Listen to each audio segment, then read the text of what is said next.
It's coming whether we want to ignore it or not. 3 years ago, the WEF's Bond villain Klaus Schwab announced the inevitability to the unsuspecting masses that a cyber attack will happen before 2025. It will begin with power outages that force the remaining public online to submit to the dawn of the CBDC and a digital ID system for the Western world.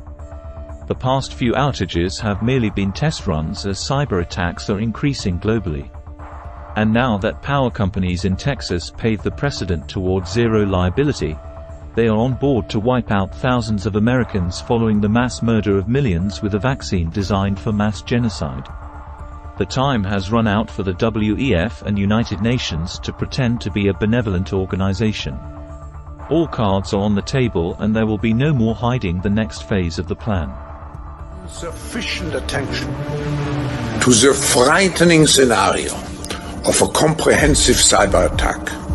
So essentially what this public-private partnership that the WEF is pushing for is for every person's access to the internet to be tied to a digital ID or a government-issued ID, but presumably a digital ID just because of where government-issued ID programs are all going essentially around the world.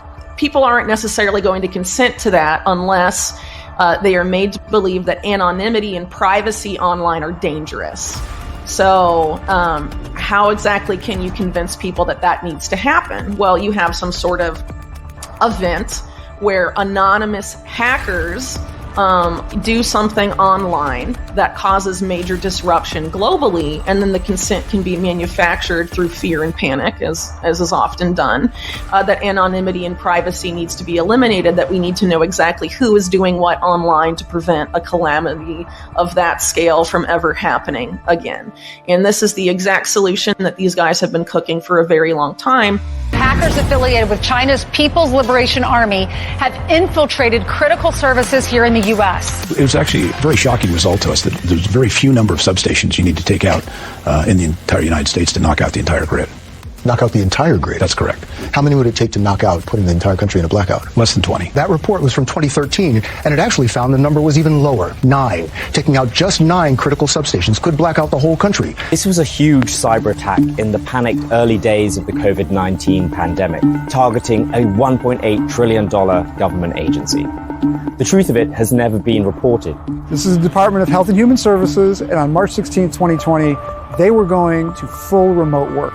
Network operators had to adjust all their firewall and security settings to allow hundreds of thousands of new unknown connections into their network, so they had to scale down their security all at the same time.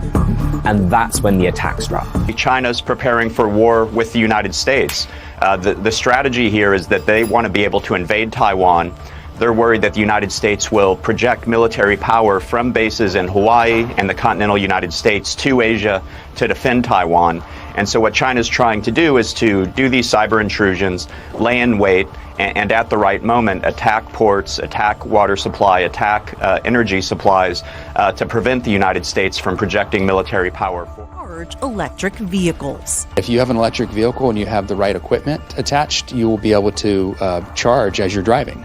That dynamic charging is a pilot program, so at first it'll only work for the fleet of test electric vehicles, but the end goal is for the expressway to charge all types of EVs. And I think when this is done, this will be a leadership model for the rest of the world.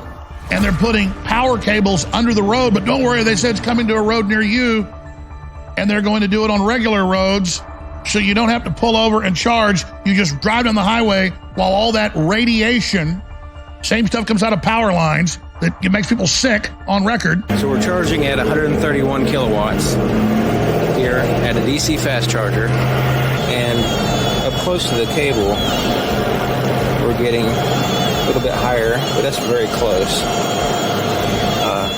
Protect you.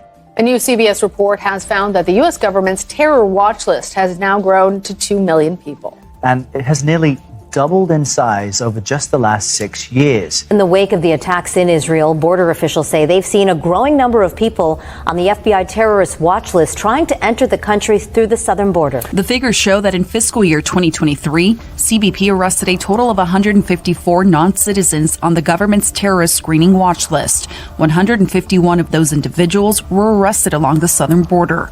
The numbers are up from 98 in the last fiscal year. The numbers represent a small fraction of all migrants processed at ports of entry. We are right now in a very dangerous moment in the world, a very unstable situation. News Nation has learned asylum seekers in New York City are going door to door looking for help on staff. Like the video, share the video. Have an extraordinary day. Merry Christmas and Happy New Year.